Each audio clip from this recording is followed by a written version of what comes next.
G'day and welcome. Today I will respond to my evil commenters. Actually, I'm just kidding. No, you guys have actually, good comments, bad comments, whatever. But everybody seems to like to jump in on it, so I like to keep the discussion. So I wanted to address a few things that was commented on and why I'm doing what I'm doing the way I'm doing it. So as you know, I'm the newbie drummer. I'm a very veteran guitar player. Been playing guitar, from 5 years old to 51. You do the math. So 46 years of playing. But taking on a new instrument of any type, there's, as long as you do a structured learning, you kind of can't go wrong. You might take a little longer to get at something else versus get up to a level without lessons than you would with lessons. So yeah, if lessons were an option in my area, like I live in the middle of nowhere, right? So there is no drum instructors in my area. But that would be the best way to learn for sure. But I think the way I am learning is actually pretty good. Now, I had a comment that that's not how you set up a kit, blah, blah, blah. There are a lot of pro guys that set up like this. And like having the toms here doesn't work for me. I have to raise my shoulders too high. This works for me because I'm completely relaxed. Now, the comment was something along the lines of you need to space out the drums a bit more to open your arms up a bit more to get more whatever. And I understand exactly what you're saying. Although it might not look it while I'm playing, I'm actually quite open. I can play open-handed a lot easier this way than I could.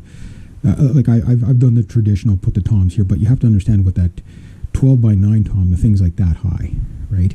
And because it's wider, you also have to bring it more this way. So that's why one of the things I'm going to be going from is a 14-inch snare down to a 12-inch snare, so I can get things closer that way. So there's no reaching, but when I want to really flail on it, I'll the idea is the natural arc of your arm, right, and wrist, right. So whether you're playing from your wrist or you're playing, really smacking with your arms, typically you're trying to play mostly with your wrists and your fingers, right. And that's the techniques that I'm more focused on because they also use a lot less stress. So I'm not a heavy hitter. Like I'm not doing the Tommy Lee bash the crap out of the drums. All those guys that do the really heavy hitting, they usually end up with the injuries, right? Now, this is extremely ergonomic. Like the arc of my stick lands right in the center of each one of these drums, with the exception of this where I do have to kind of reach a little bit forward to reach this, but it's low enough where the height's good. So when I come down, my arm is, pretty relaxed, but it's too far back a bit because of the oversized snare. Now, I know what you're saying. Yes, that is overlapping and it shouldn't overlap like that. I only have two options here because of the double pedal. Now, if I'm using just a single pedal, this is, you can put this exactly where you want. But as you can see, because this stand does not articulate, this is a medium grade Mapex stand. So the problem you run into is ideally you want both pedals almost side by side. Now, the width of this, I can extend this out more this way if I want. But and again, everybody's going to have a different opinion on this. According to a lot of the Drumeo people and other people like that are on there, they suggest if you can get your hi-hat inside this the slave pedal, it can work. It can work better for you. The problem I have is where this needs to be is almost right where that is, right? So you can't get there from here. So I need a different stand. Now I can take this and very easily put it out here, but it's out here. So you say, well, just bring in your slave pedal again. Can't. Why? There's a snare in the way. Now, mind you, if I have a smaller snare, I might be able to bring in the pedal an extra 2 inches. And right there, like when I first got this pedal, I tried it full extended out. And the problem was the sockets in my leg were hurting because my legs were just spread too far apart, right? This is what I did is I set it up so this was out of the way. And I just sat there and, where's the most comfy? If I go in any further, I hit this. I hit the snare. If I go out any further, it hurts. It'll create injuries in my, in the ball sockets of my of my pelvis, right? So obviously I don't want to do that. I don't want any of my bones shearing, you know what I mean, or cartilage shearing. This is completely relaxed when I play. I can play with my toes or the balls of my feet, so to speak. Kind of like the Gojira drummer said, when you're going fast, heel up. Kind of imagine like wherever the sweet spot is on your drum pedal. That you have a ball underneath your foot and you're like bouncing the ball underneath while staying connected to the board. And trust me, that explanation is like, yeah, you want speed, that's what you do. So it's kind of like you're bouncing the ball with a ball under the arc of your foot. And it works so well, guys. Again, I'm not the best drummer, but if you want to be playing those insane speeds, that's how those guys are doing it. So I do take a lot of advice from just about anybody, like I'll hear anybody out. But when you look at the Gojira drummer, the Slipknot drummer, my favorite drummer right now is probably Nizo from Frozen Crown. My favorite female drummer is Eleni Noda. I think she's fantastic.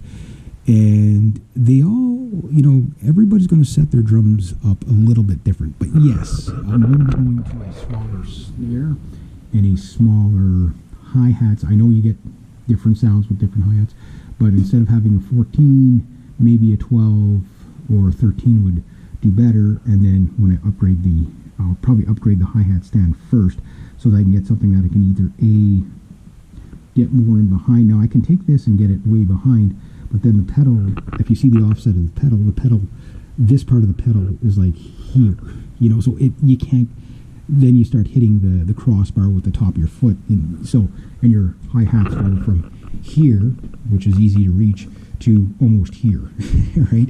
Which is not as easy to reach. So that's why it is where it is. It's just like, it needs to be right where the slave pedal kind of is, and I can't bring the slave pedal in anymore because, again, my knees will be hitting that, and I can't bring this out here. Like I can get it exactly right here, which is perfect, but then I've got a gap like this far, which it's just not ergonomic for two reasons. Number one, I'll show you. Didn't want to do that. Okay, so right there, that's where my knee is, right? That's my double pedal. I can reach the double pedal, and this leg, it's not a problem if I'm back here on the sweet spot on the pedal, but if I'm up here, what happens is I tend to hit that leg. So if I take that leg, the other leg, okay, is now here, and that hits all the time. So it's a catch-22. So that's why that's where it is. But as far as this, I won't hit with my stick, but I'll just do it again. It's a lot easier to go from here to here than here to up here, right? Or about here. So this is lower. So this is easier, right? That's easier. I can play that in hands, I can whack it, wrist motion, whatever. This to this, this to this is really, really that to that, that to that. Again, nice and relaxed. If you're not relaxed when you're playing, you will get injuries. Every drum physicist seems to say that. So the setup might not make sense for you, but trust me, I'm seeing a lot of guys.